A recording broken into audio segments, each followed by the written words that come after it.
My name is Christian Ronaldo Stepu, 8-time Indonesian League champion, ABL champion, MVP League, silver and bronze medalist with Indonesian national basketball team.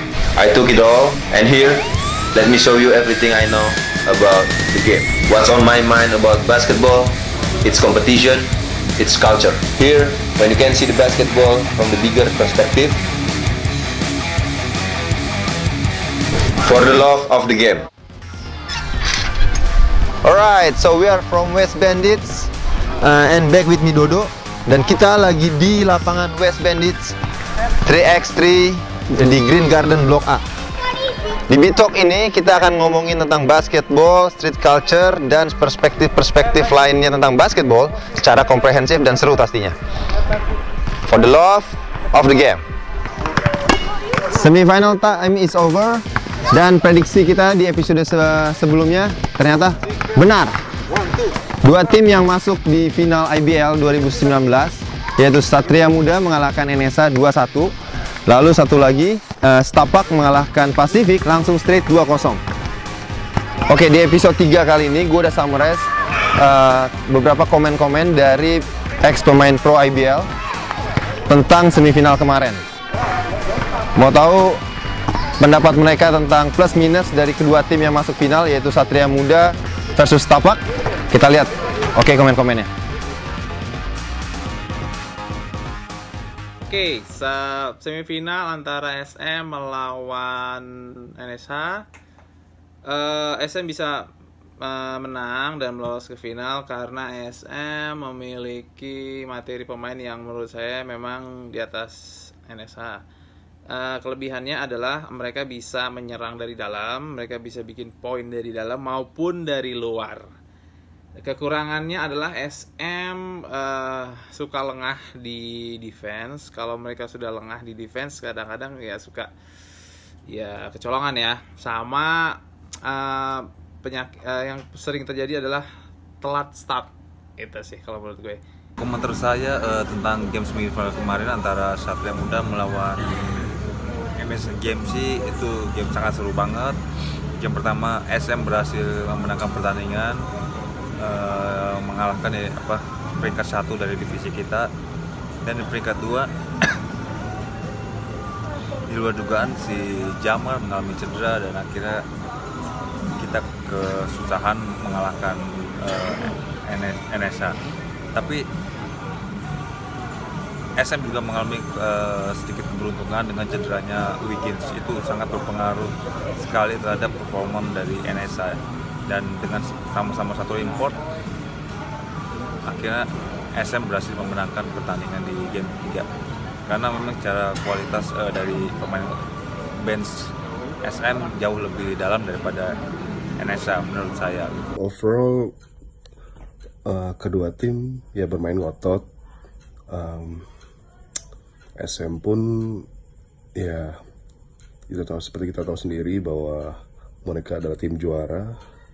Memang tahun ini mereka finish di reguler di peringkat 3 kalau nggak salah ya. Tapi untuk playoff beda mentalnya. Mereka mental juaranya keluar dan mainnya sangat ngotot, defense maupun offense, dan sangat disayangkan Jemar kalau nggak salah kemarin cedera Achilles, dan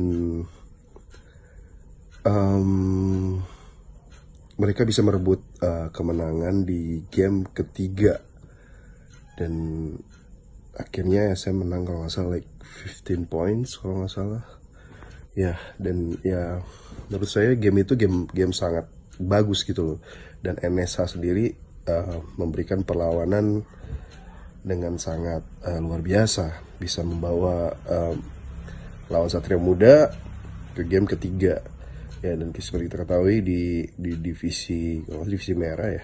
Kemudian di SM sendiri mungkin kehilangan seorang Jamar itu berpengaruh sekali ya. Apalagi kita tahu juga Jamar ini adalah salah satu man of the match kalau di final game menurut gue. Karena dia selalu bermain sangat apik ketika game-game penting gitu. Oke, komen saya tentang game semifinal kemarin antara Setapak dengan Pasifik. Maksudnya secara pemain Aspak bakal lebih mudah menyudahi pertandingan gitu. Tapi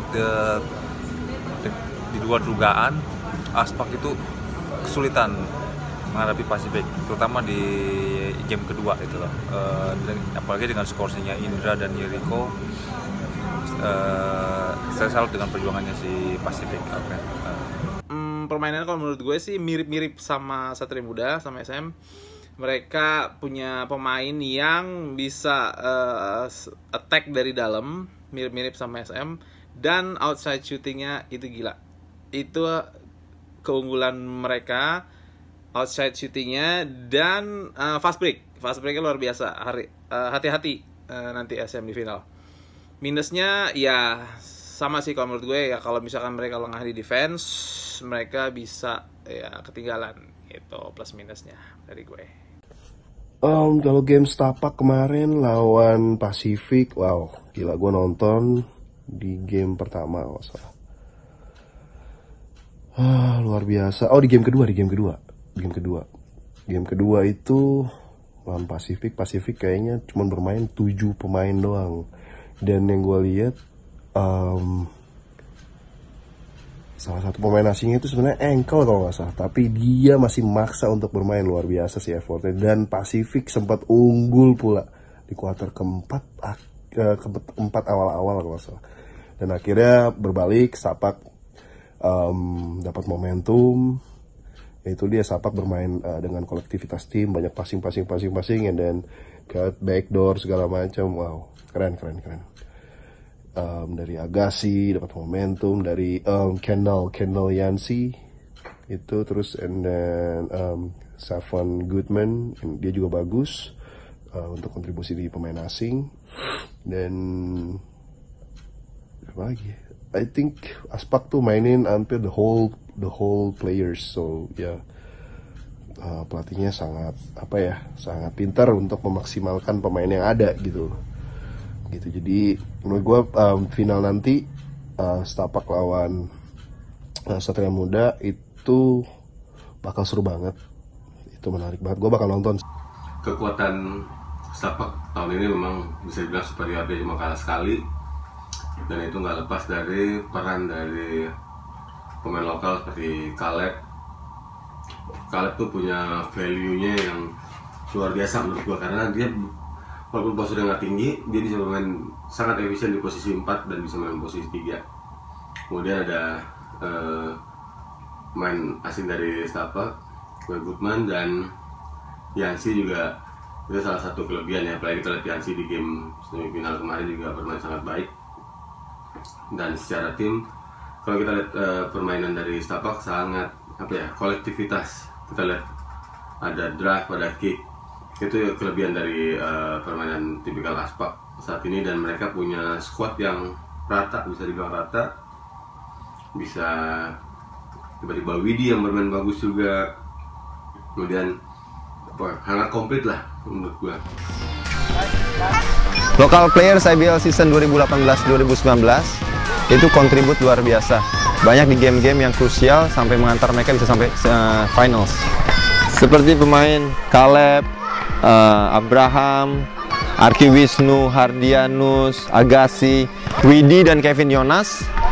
Dan lu pasti pengen tahu dong komen-komen dari pemain ex-pro IBL tentang pemain key players yang bakal krusial sekali nanti di finals nanti. Dan ini komen dari mereka. Menurut saya untuk tim Setapak sih local player sudah merata semua. Namun yang saya perhatikan sih untuk pemain yang bukan 5 pertama seperti Abraham, Agassi, dan Oki atau Vincent, saya harap mereka bisa menyamai 5 pertama dalam hal tempo dan ritme dalam offense maupun defense, sehingga dengan drive dan tembakan mereka serta under basket Vincent bisa menyamai 5 pertama dalam hal meraih poin.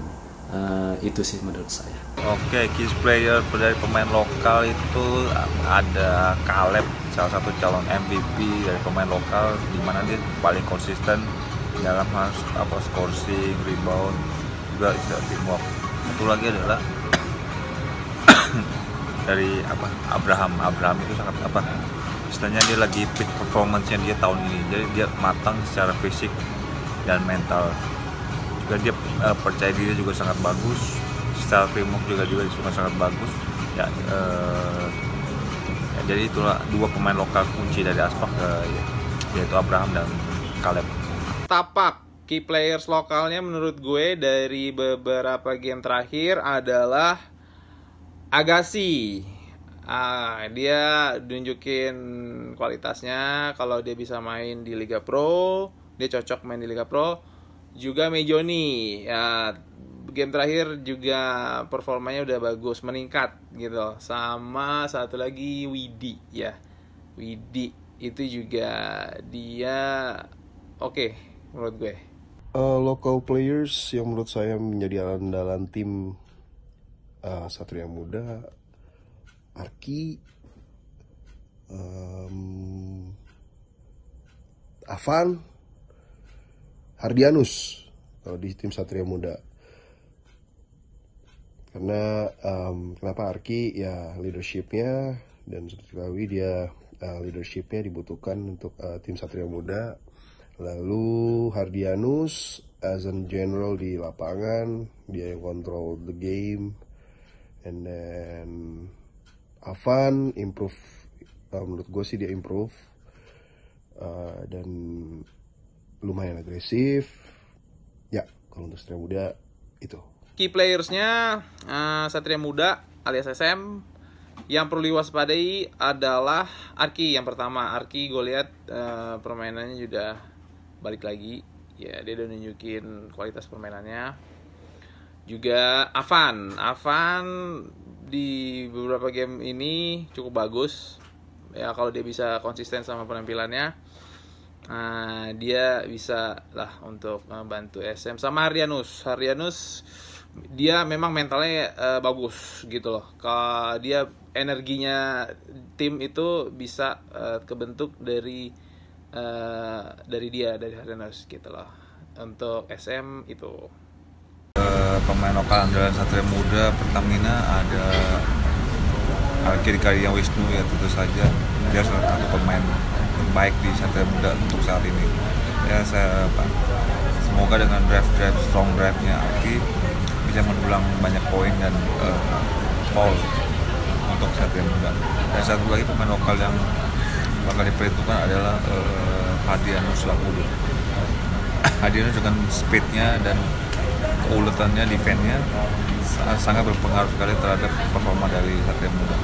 Sebenarnya ada satu lagi, yaitu Ronaldo Sitepu, tapi sayang dia udah pensiun. Nah, itu tadi komen dari para senior kita, ex pemain pro IBL, untuk 3 key players El Clasico Setapak versus Satria Muda.